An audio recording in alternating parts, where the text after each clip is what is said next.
इंसान पैदा होता है, बड़ा होता है और फिर शख्स बन जाता है। फिर उसकी अपनी मेहनतें उसको शख्स से शख्सियत बना देती हैं। तो एक ऐसा साथी हमारे आज के प्रोग्राम में हमारे साथ मौजूद है जो एक शख्सियत बन चुका है। टेलीविज़न के हवाले से एक बड़ा नाम, डॉक्यूमेंट्रीज़ के हवाले से और बड़ा नाम। तो हमारे साथी हैं नाज़मुद्दीन नाज़िम। जब तक यहाँ थे तो नाज़मुद्दीन कहलाते थे, फिर जब कनाडा चले गए तो नाज़मुद्दीन नाज़िम, वो भी हम इनसे राय तमन्नुन पूछेंगे। तो नाज़िम, 1975 से आपकी फ़नी ज़िंदगी का आगाज़ हुआ और आप टेलीविज़न में आ गए। हमारे एक बहुत महबूब, पढ़े लिखे, अपनी जगह बहुत बड़े प्रोफेशनल भी थे, राइटर भी थे, उन्होंने नावल भी लिखे, आप भी उनको जानते हैं, आगा खालिद सलीम। वो कहा करते थे कि रेडियो के हवाले से कि यार दो चीज़ें हैं, एक म्यूज़िक और एक ड्रामा, बाकी बस ऐसे ही है। टेलीविज़न में भी यही समझा जाता था। तो ये इतनी बड़ी लालच होती है ड्रामे और म्यूज़िक के प्रोड्यूसर बनने की। तो इससे हटके आपने, मैं लफ्ज़ इस्तेमाल नहीं करना चाहता लेकिन कर लेता हूँ कि ये खुश्क मौजू था डॉक्यूमेंट्री का। मैं उसे खुश्क नहीं कहता, मैं उस चीज़ को इसलिए खुश्क नहीं कहता कि आपने कोई चीज़ देखना शुरू की और फिर आपका स्विच ऑफ करने को जी नहीं चाहा, तो फिर वो खुश्क नहीं है, लेकिन कुछ लोगों के लिए है। तो इस पर मैं चाहूँगा कि डिटेल में आप हमें बताएं कि ये इस शोबे की तरफ कैसे आए। देखिए, 1975 में मैंने पाकिस्तान टेलीविज़न प्रोग्राम अप्रेंटिस के तौर पर ज्वाइन किया लाहौर में। और होता ये है, ये हर जगह होता है कि आप किसी इदारे में जाते हैं तो हर किस्म की आपको ट्रेनिंग दी जाती है। उसके बाद आपका चॉइस होता है कि आप कहाँ जाएंगे और कहाँ नहीं जाएंगे।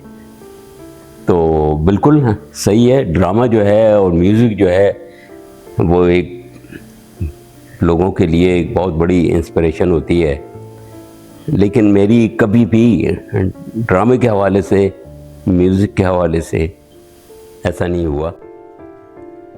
नाज़मुद्दीन को अपने रुझान से हटकर जब ड्रामा प्रोड्यूस करने के लिए दिया गया तो उन्होंने ये चैलेंज भी कबूल किया और 1985 में असद मोहम्मद खान का तहरीर किया हुआ एक ड्रामा और 1986 में हमीद काश्मीरी की एक ड्रामा सीरीज सपने के नाम से प्रोड्यूस की।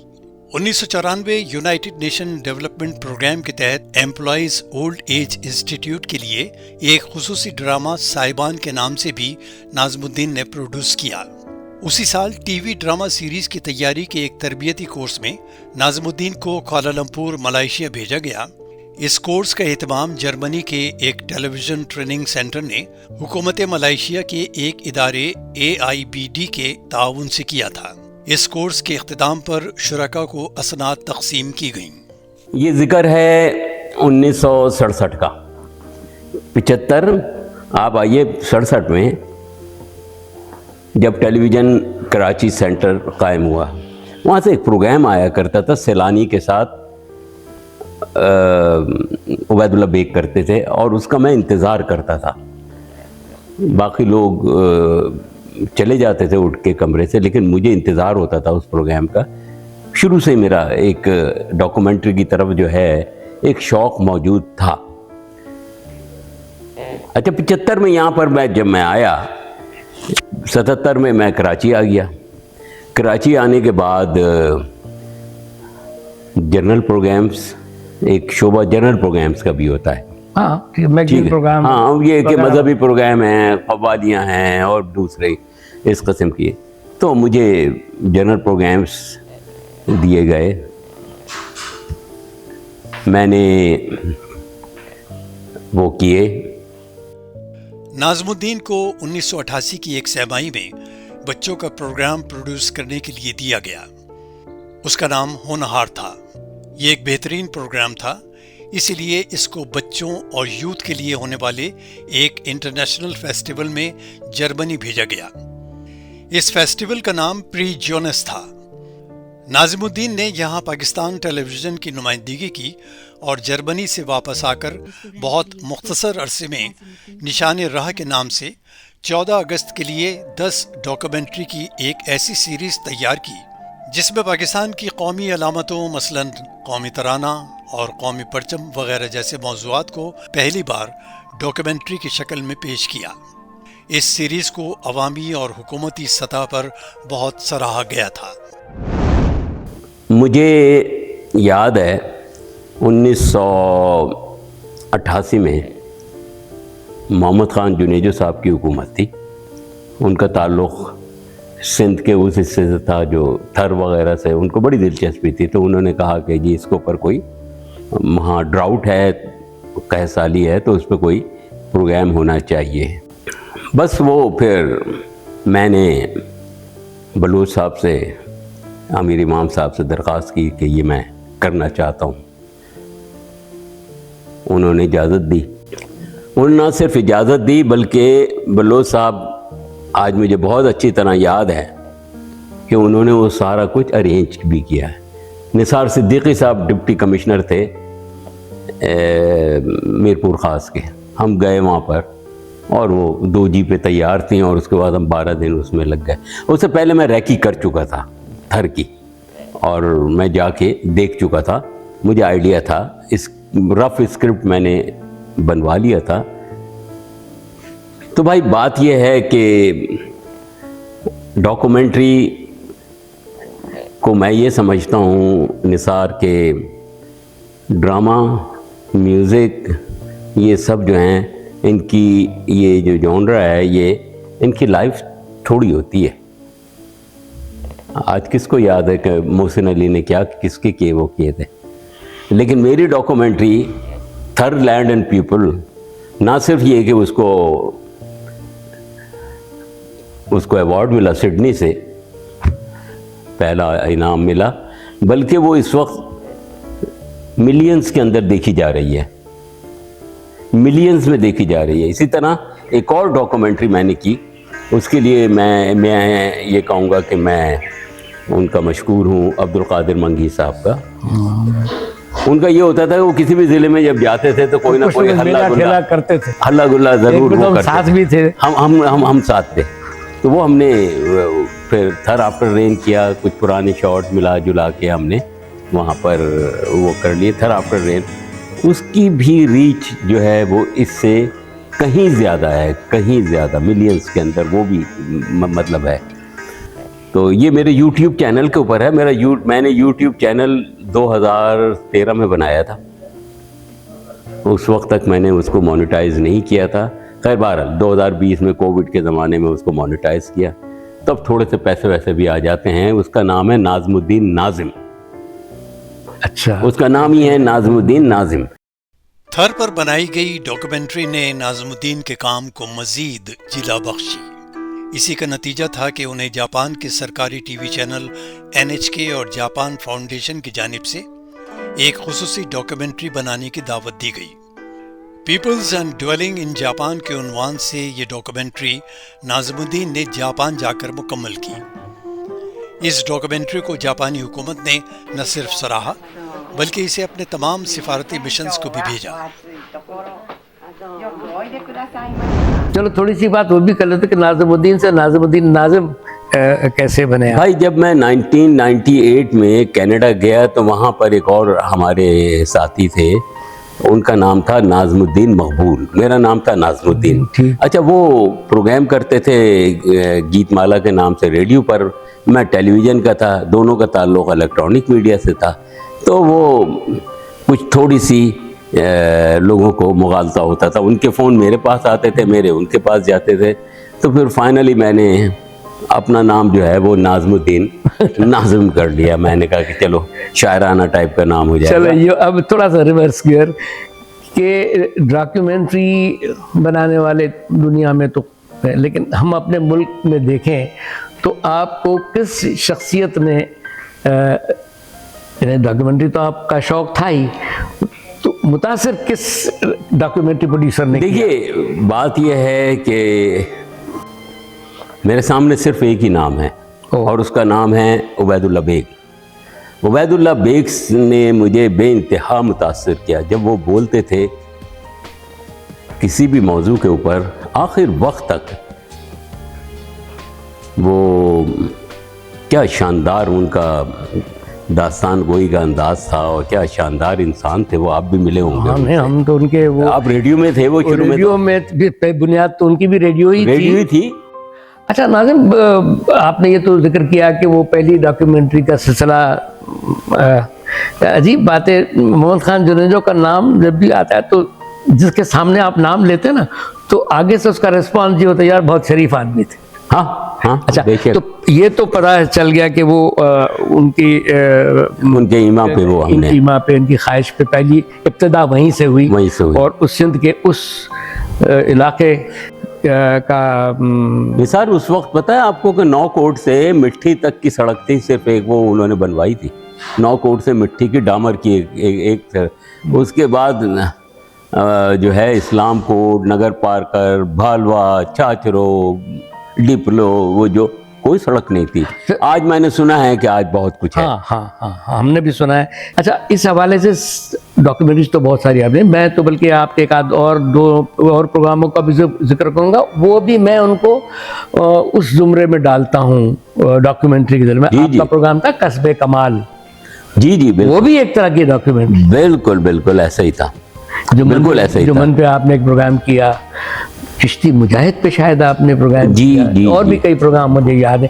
तो उसके बाद और आपने कौन से सिंध के हवाले से डॉक्यूमेंट्रीज? यार सिंध के हवाले से मैंने बेशुमार डॉक्यूमेंट्रीज की। सबसे पहले तो खैर बहरहाल ठट्टा के ऊपर की, फिर उसके बाद चौकुंडी और मकली और लाखों लुत्फुल्ला और बेशुमार शाहजहां मस्जिद, ये सब ये आ जाते थे। मोइंजोदाड़ो पर तैयार करदा इस डॉक्यूमेंट्री को 1989 में international radio and television university Paris के ज़ेर एहतमाम टिपाजा अल्जीरिया में इंटरनेशनल आर्कियोलॉजी फिल्म फेस्टिवल में खुसूसी तारीफी सनद से नवाजा गया। इस डॉक्यूमेंट्री ने union of radios and television organization के तहत होने वाले एक इंटरनेशनल फेस्टिवल में भी पाकिस्तान टेलीविजन की नुमाइंदगी की। सार्क एक्सचेंज प्रोग्राम के तहत तंजीम के तमाम ममालिक ने इसे खुसूसी तौर पर टेलीकास्ट किया। कितना असर है आप टेलीविजन में? मैं 2003 तक रहा।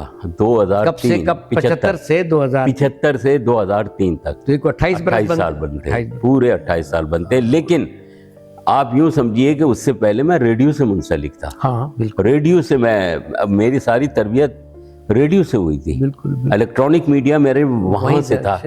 उसके अंदर बहुत सारे प्रोड्यूसर्स के नाम आते हैं। क्या कहते हैं वो नस्फ सदी का किस्सा है। हाँ, 2-4 मैं तो इसको अपनी किताब के उसमें मैंने कहा मेरे 50 साल का मीडिया का तजर्बा है। बिल्कुल। तो अखबार में भी लिखता रहा हूँ मैं, अखबार में। इसका मतलब तकाबुल कैसे करेंगे आज के ज़माने से? अब क्या हो रहा है, पहले कैसे होता था?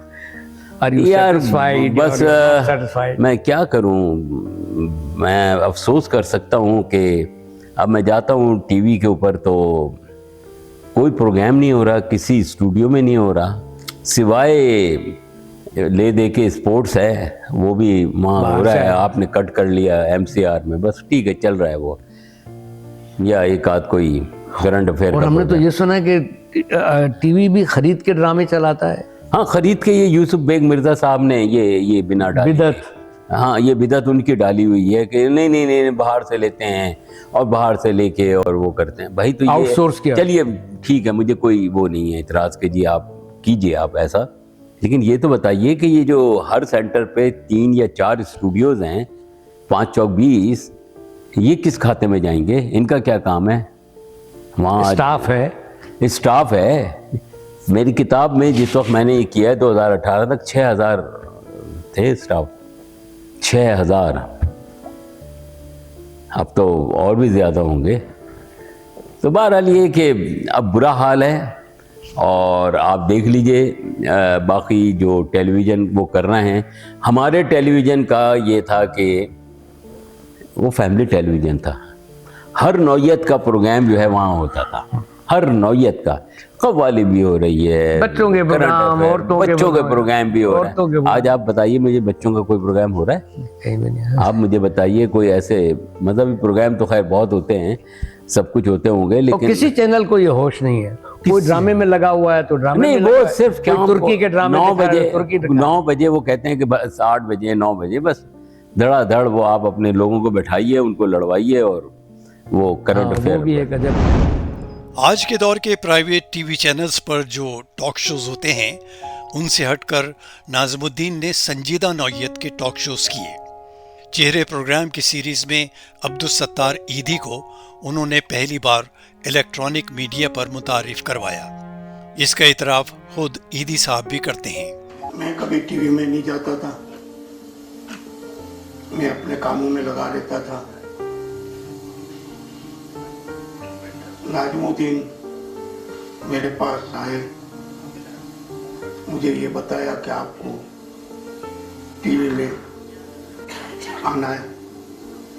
मेरे लिए अजीब मामला था, मैं इन चीज़ों से दूर भागता था। लेकिन नाज़िमुद्दीन मुझे पहला इंटरव्यू करा, मैं बहुत मशहूर हुआ, लोग मुझे पहचानने लगे और मेरी इज्जत करने लगे। इसके अलावा चेहरे प्रोग्राम की सीरीज में गुलकार मेहदी हसन, दीनी स्कॉलर मौलाना गुलाम मुस्तफ़ा कासमी, साबिक विफाकी वजीर और सियासतदान पीर अली मोहम्मद राशिदी, मारूफ commentator Umar Qureshi, British squash champion Roshan Khan और मारूफ खत्तात आज़र ज़ूबी जैसी शख्सियात को भी मेहमान के तौर पर बुलाया गया। अच्छा, थोड़ा लेट्स गो बैक। अब आप क्या बरस हो गए हैं आपको कनाडा में? कनाडा में मुझे तकरीबन मैं 1998 में गया, 5 साल की छुट्टी लेके, और समझ लीजिए मैं 25, 26, 27 साल हो गए मुझे। वहाँ का कुछ अहवाल? वहाँ का अहवाल ये है कि भाई आपका जाना कैसा रहा, जाना चाहिए था या नहीं जाना चाहिए था? शुरू में तो बहुत रिग्रेट था मुझे। अच्छा, बहुत ज़्यादा था। क्या था रिग्रेट? रिग्रेट ये था यार मैं क्यों आ गया यहाँ पर इसलिए कि वहाँ आपने कभी किसी पौधे को देखा है कि जिस वक्त आप उसको गमले से निकाल के कहीं और लगाते हैं तो उसका क्या हाल होता है? वो फौरन हरा भरा नहीं होता, वो अपने डंडियाँ और ये उनको मुरझाता है, फिर उसके बाद वो निकलता है। तो ऐसे ही हमारे साथ भी हुआ, कुछ हमें टाइम लगा, अल्हम्दुलिल्लाह ठीक हो गया मामला। उसके अंदर मैंने वहाँ पर अब जो है इस वक्त मैं अपना चैनल मेरा है, मैंने बनाया हुआ है नाज़िमुद्दीन नाज़िम के नाम से, और उसके लिए मैं चीज़ें मैं बनाता हूँ। ये एक वाहिद चीज़ है जिसमें कैमरा भी है, एडिटिंग मैं इसमें नहीं करता। मैंने बाकायदा तौर के ऊपर सॉफ्टवेयर ख़रीदा और ख़रीद के उसका कोर्स लिया और उसका कोर्स लेके मैंने सीखा, और अब मैं उसको डेस्कटॉप के ऊपर करता हूँ, और फिल्मोरा उसका नाम है, क्योंकि दुनिया बदल गई है। अच्छा, आप जो कुछ भी वहाँ कर रहे हैं उसका रिस्पांस कैसा है आप और कहाँ से है? देखिए, बात यह है कि आपको वहाँ पर अपनी दुनिया आप बनानी पड़ती है, सीधी सी बात है। आप वक्त के साथ साथ वो सब कुछ हो जाता है। मैंने अब हल्के दोस्तों के बना लिए। ये ठीक है कि आज के डिजिटल और इलेक्ट्रॉनिक मीडिया के इनकलाब ने यकीनन किताब की अहमियत को कुछ कम कर दिया है, लेकिन नाज़िमुद्दीन नाज़िम की किताब डॉक्यूमेंट्री तारीख़ व इर्तिक़ा को मास कम्युनिकेशन के तलबा में बहुत पजीराई मिली है। कराची यूनिवर्सिटी और विफाकी उर्दू यूनिवर्सिटी के मास कम्युनिकेशन के शोबों ने इसे हवाला जाती किताब का दर्जा दिया है, जबकि हैदराबाद दक्कन इंडिया की मौलाना अबुल कलाम नेशनल उर्दू यूनिवर्सिटी के मास कम्युनिकेशन डिपार्टमेंट ने इस किताब को न सिर्फ अपने निसाब में शामिल किया है, बल्कि इसके तहत इम्तिहानात भी लिए जा रहे हैं।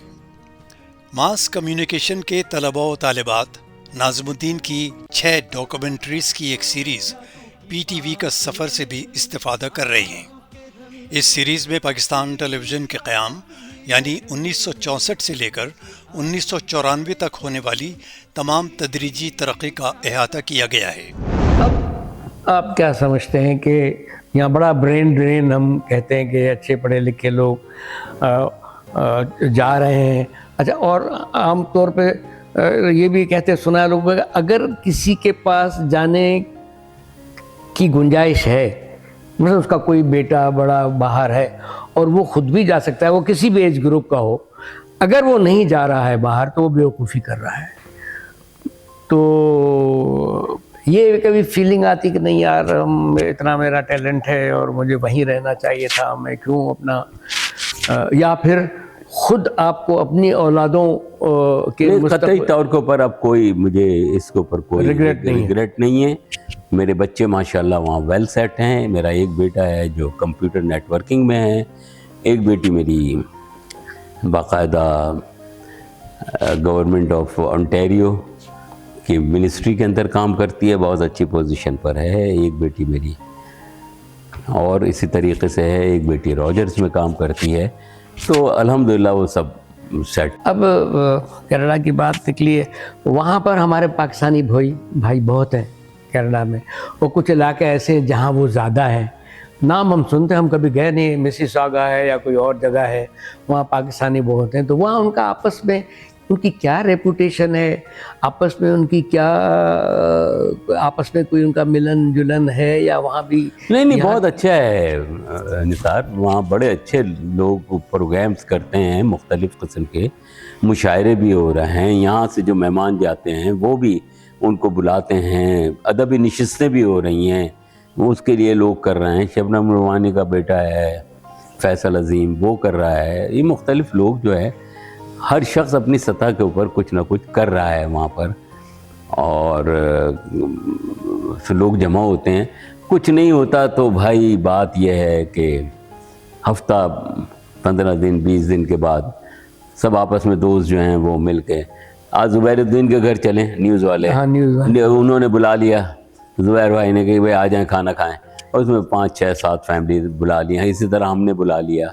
अच्छा, ये राहिला कमर, इनकी जो भतीजी है सुल्ताना की, अच्छा, वो वहाँ पर है, सईद अहमद नसीम वगैरह वगैरह। अच्छा, तो बहुत अच्छा है। अच्छा, आप जो कुछ भी प्रोड्यूस करते हैं अपने चैनल पे, वो क्या है, उसकी प्रोग्रामिंग क्या है, उसमें क्या करते हैं? देखिए उसमें ये है, मसलन मैं टर्की गया था 2021 में, मैंने वहाँ पर इसी टेलीफोन के ऊपर उसके ऊपर आया सोफिया गया मैं, टर्की में तो हज़रत अबू अय्यूब अंसारी थे, उनका मज़ार है। इसी तरीके से और जो दिलचस्पी की चीज़ें हैं, टॉप कॉपी म्यूज़ियम है, ये सारे के सारे वो, उनके ऊपर मैंने उनकी डॉक्यूमेंटेशन की 8-8 10-10 मिनट की, और उसके अंदर कमेंट्री दी और वो करके और वो लगा दी। अब एक मैंने बनाया था, एक दिन इस्तांबुल के साथ, यानी आप एक दिन में अगर आप हैं वहाँ ठहरे हुए तो किस तरह इस्तांबुल को देख सकते हैं। एक दिन है आपके पास सिर्फ, वहाँ से निकले यहाँ आए, कौन से किस तरीके से आप उसको एक्सप्लोर कर सकते हैं उसको। मैंने एक दिन का मैक्सिमम फ़ायदा अब वो आपको उसके अंदर नज़र आ जाएगा, बिल्कुल उसमें नज़र आएगा। मैं क्रूज़ पे गया तो वो बिल्कुल एक अलग दुनिया थी, बिल्कुल एक नया माहौल था। उसके ऊपर मैंने कहा इसको होना चाहिए, मैंने वो उसको रिकॉर्ड किया, उसको वो करके और उसके ऊपर मैंने बनाया और उसको मैंने दिखाया। तो मुराद ये कि कुछ ना कुछ मैं कंटेंट डालता रहता हूँ। अब थोड़ा इख्तिताम की तरफ बढ़ते हैं। वहाँ पर जैसे यहाँ एक अजीब सी राइवलरी होती है ना, इंडियन पाकिस्तानी मैचेस होते हैं इसमें शारजाह में इधर उधर, तो वहाँ इंडियंस की तादाद ज़्यादा है या पाकिस्तानी की तादाद ज़्यादा है, और इनके आपस में रिलेशंस किस तरह से हैं, उनकी कोई सोशल एक्टिविटीज़ होती है उसमें पाकिस्तानी जाते हैं, या आपकी कोई सोशल एक्टिविटी, कोई आर्टिस्ट चला गया तो वो लोग किस तरह से पार्टिसिपेट करते हैं? देखिए निसार, बात ये है कि वहाँ पर सिखों की, मशरक़ी पंजाब के लोगों की एक बहुत बड़ी तादाद है, बहुत बड़ी तादाद है। बाकी जो दूसरी इंडियन कम्युनिटी है वो इतनी ज़्यादा हम में नहीं घुलती मिलती ना। आप लोग मतलब हम तो कोशिश करते हैं, लेकिन हम वो हमें लिफ्ट ही नहीं कराते वो, मतलब हमारे स्टोर्स में नहीं आएंगे वो। अच्छा। ग्रॉसरी स्टोर्स में, सिर्फ अपने स्टोर्स में जाएंगे। लेकिन ये कि ठीक है, मिलजुल के हम लोग मतलब सिखों का झुकाव ज़्यादा है, सिखों का बहुत ज़्यादा है, बहुत ज़्यादा इंटरेस्ट मतलब उनको है, इसलिए कि वो हमदर्दी है उनको, गो के हमारी तारीख के अंदर हमारी उनकी बड़ी राइवलरी रही है। लेकिन जो इनको यहाँ अप्रोच हम लोगों ने इमरान खान के ज़माने में इनको दी, इनके मजहबी उसकी वजह से उसकी अच्छा वो जो है करतारपुर वो जो है, हाँ उसकी वजह से वो बहुत बड़ी अच्छी गुफ्तगू रही। आखिर में कुछ आप वो जैसे होता ना पैगाम कौम को देना चाहते हैं, कुछ बात कहना चाहते हैं किसी को, तो आप? जी, मैं आखिर में ये कहना चाहूँगा निसार के आप ज़्यादा से ज़्यादा आप जाते हैं सोशल मीडिया पे, उसमें डॉक्यूमेंट्रीज़ को आप देखते हैं, प्रोग्राम्स को आप देखते हैं, उसमें जाके कमेंट्स ज़रूर दीजिए, बताइए कि आपको उसमें क्या चीज़ अच्छी लगी और क्या चीज़ आपको अच्छी नहीं लगी। बहरहाल अब यह है कि हम जिस तरीक़े से हमारे मामलात जो हैं नीचे की तरफ जा रहे हैं तेज़ी के साथ, उम्मीद है कि शायद हम समझ जाएं, बस यही मैं कह सकता हूँ। बड़ी अच्छी गुफ्तगू रही आपसे, बेतकल्लुफ़ गुफ्तगू रही।